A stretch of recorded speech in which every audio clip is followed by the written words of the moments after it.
الحمد لله رب العالمين والصلاة والسلام على سيد الأنام محمد وآله البررة الكرام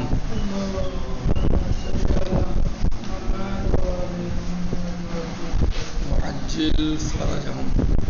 ہماری بحث چل رہی تھی حلقہ اولا میں عناصر کے بارے میں کہ ہم عناصر لغویہ کو اصولی اعتبار سے تقسیم کر سکتے ہیں عناصر مشترکہ اور عناصر خاصہ کی طرف.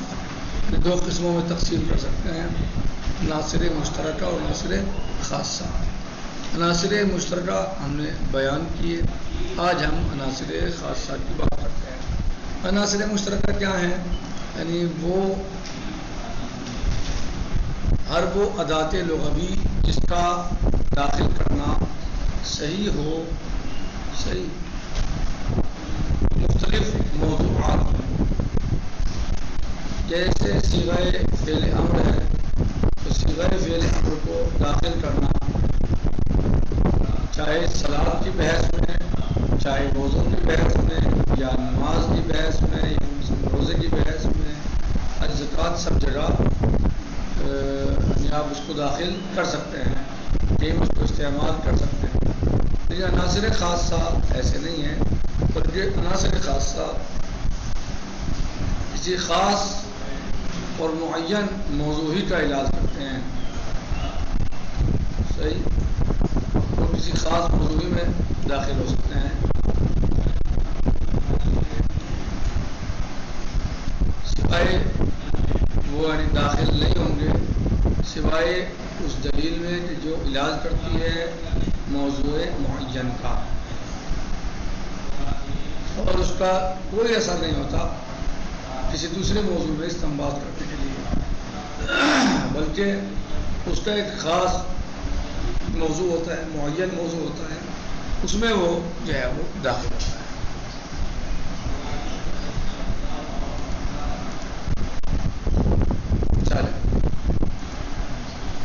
کہہ رہے ہیں عناصر الخاصہ والعناصر الخاصہ فی عملیت الاستنباط ہے، اور عناصر خاصہ عملیہ استنباط میں اس طرح ہیں، یعنی وہ ہیں انہیں کہا جاتا ہے عناصر خاصہ عملیہ استنباط میں.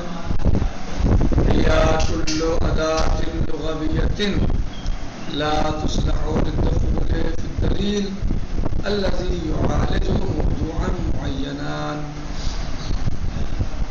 عناصر خاصہ عملیہ استنباط میں ہر وہ ادات لغویہ لا تصلح جو صحیح نہ ہو دخول کے لیے، یعنی جس کا داخل کرنا صحیح نہ ہو، الا سوائے، بس صرف اور صرف فی الدلیل الذی یعالج موضوعا معینا، سوائے اس دلیل میں کہ جو علاج کرتی ہو کسی موضوع معین کا، جو کسی موضوع خاص کا معین کا علاج کرتی ہو، بس اس میں داخل ہو سکتا ہے. باقی عملیہ استنباط میں عناصر مشترکہ کسی اور میں داخل نہیں ہوتے.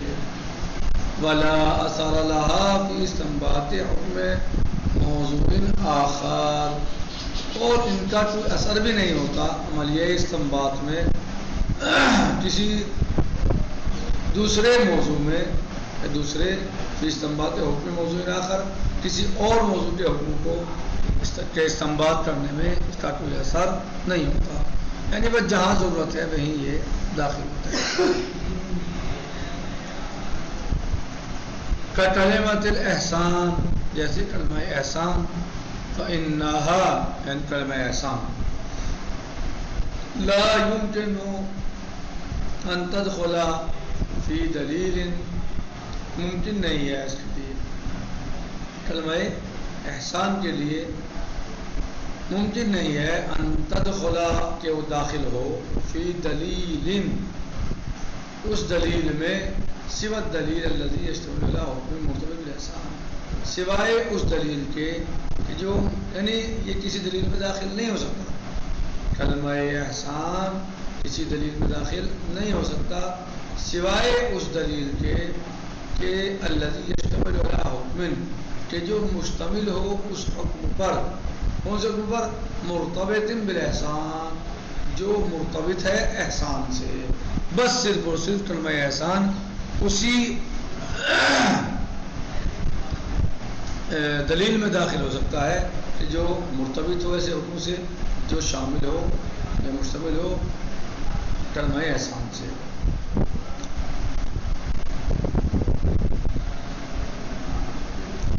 ولا علاقة للأدلة التي تشتمل على حكم الصلاة اور اس کا کوئی ربط علاقہ نہیں ہے ان ادلہ سے التي تشتمل على حکم الصلاة کہ جو حکم صلاة پر مشتمل ہیں. مثلا بکلمۃ الاحسان مثلا کلمہ احسان. کلمہ احسان کا ان ادلہ سے کوئی لینا دینا یا کوئی ربط نہیں ہے کہ جو مشتمل ہیں حکم صلاۃ کے لیے یا حکم صلاۃ پر مشتمل ہیں. تو جو حکم صلاۃ پر مشتمل ہیں ان کا کلمہ احسان سے کوئی لینا دینا نہیں ہے. ان کا کلمہ احسان سے کوئی ربط نہیں ہے. مثلا بکلمۃ الاحسان مثلا فلہذا کانت کلمۃ الاحسان عنصرا خاصا فی عملیۃ الاستنباط. لہذا اس بنا پر کہ کلمہ استنباط کا کوئی لینا دینا نہیں ہے وہ کلمہ احسان کا کوئی لینا دینا نہیں ہے کسی کلمہ یعنی کسی حکم صلاۃ کے ساتھ. تو خاص ہونا عناصر مشترکہ کا اسی حکم کے لیے اسی دلیل کے لیے کہ کون سی دلیل کے لیے کہ جس کے لیے وہ دلیل ہوتا ہے ہاں علاج کرتا ہے کسی خاص حکم معین کا. باقی دوسرے کے لیے اس کا کوئی ربط نہیں ہے کوئی اس کا ارتباط علاقہ نہیں پایا جاتا. فلہذا کانت کلمۃ الاحسان بس اسی وجہ سے کلمہ احسان عنصرا خاصا ایک عنصر خاص ہے فی عملیۃ الاستنباط عملیہ استنباط میں. مولانا وعلی ھذا الاساس يدرس علم الاصول من اللغة القسم الاول من الادوات اللغوية التي تعتبر عناصر مشتركة في عملیۃ الاستنباط. اور اس بنا پر یدرس علم الاصول علم اصول بیان کرتا ہے یا بحث کرتا ہے لغت میں قسم اول سے ان ادوات سے من الادوات اللغویہ قسم اول میں ادوات لغویہ سے. کون سے ادوات لغویہ؟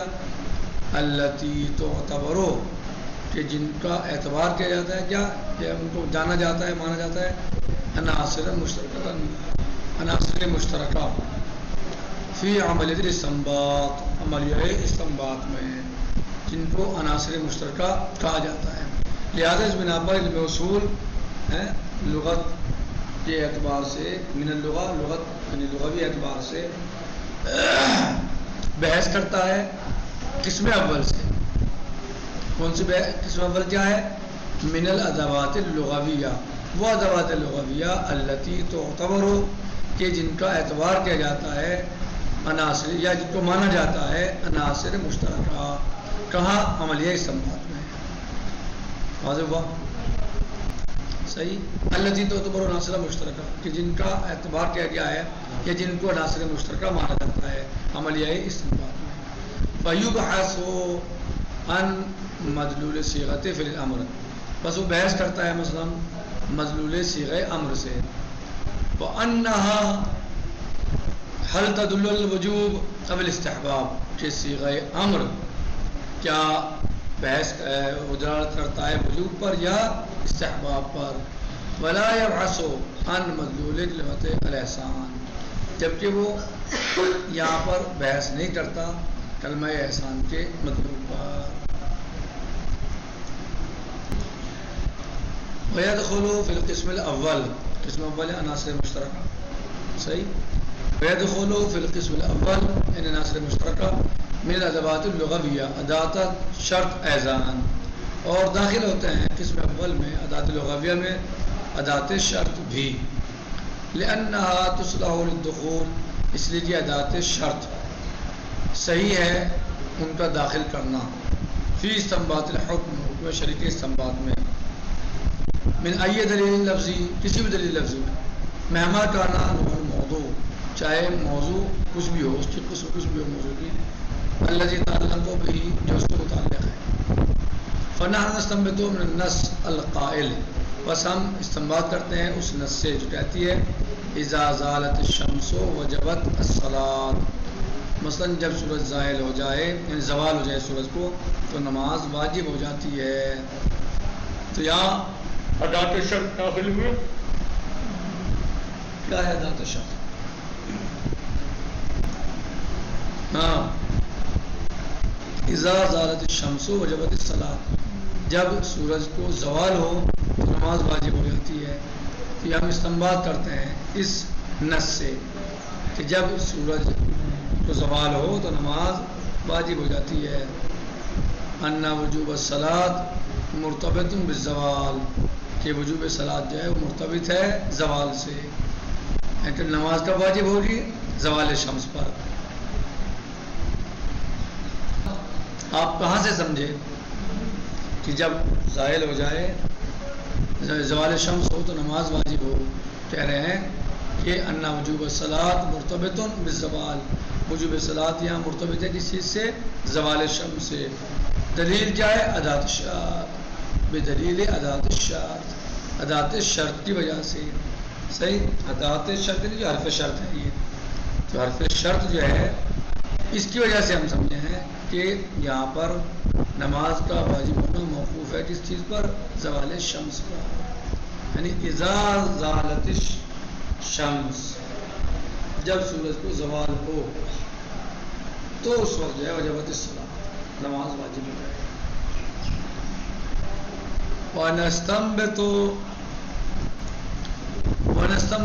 من النص القائل اور ہم استنباط کرتے ہیں اس نص سے اذا حل ہلال شہر رمضان وجب الصوم جب شہر رمضان مبارک کا چاند نظر آ جائے تو روزہ واجب ہو جاتا ہے. جب چاند نظر آئے یعنی ماہ رمضان مبارک جب شروع ہو جائے تو روزہ واجب ہو جاتا ہے.